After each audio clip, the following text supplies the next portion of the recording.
Bonjour, donc je suis fier aujourd'hui de pouvoir vous présenter une série de petits films de 6-7 minutes sur le thème de l'ésotérisme alchimique.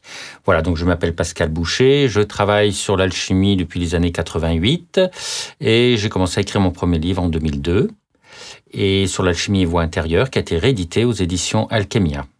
Voilà, donc aujourd'hui nous allons faire quelques modules. Je vais vous présenter déjà ne serait-ce que le mot alchimie. Qu'est-ce que c'est que cette alchimie? C'est alchimie, disaient les anciens, alchemia, et ça nous vient justement de ce terme de alchemia qui nous vient de alchemet.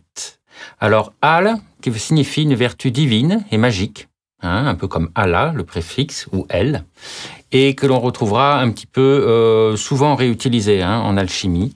Et nous retrouverons aussi le terme kémia qui vient de Kemet, qui signifie la terre noire. Alors c'est le nom qu'on donnait à l'Égypte, ce qui fait dire aux adeptes de tout égyptien que l'alchimie, n'est-ce pas, nous vient d'Égypte, ce qui est complètement faux, parce que bien sûr elle vient d'Égypte, mais elle vient aussi de Perse, elle vient d'Inde, elle vient de Chine, elle vient de Grèce, et donc l'alchimie est quelque chose d'universel.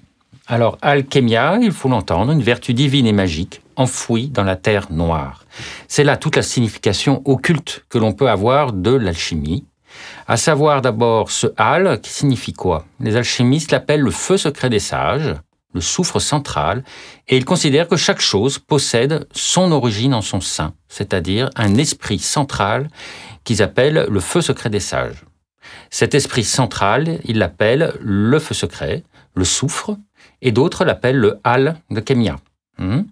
Donc, ils l'appellent la racine et le pivot du grand œuvre, car sans ce feu, sans cet esprit qui est la racine de toute chose, eh bien, il est inutile d'opérer quelques dissolutions, je dirais, alchimiques, quelques opérations alchimiques que ce soit, ne peuvent se faire qu'à l'aide de ce feu secret.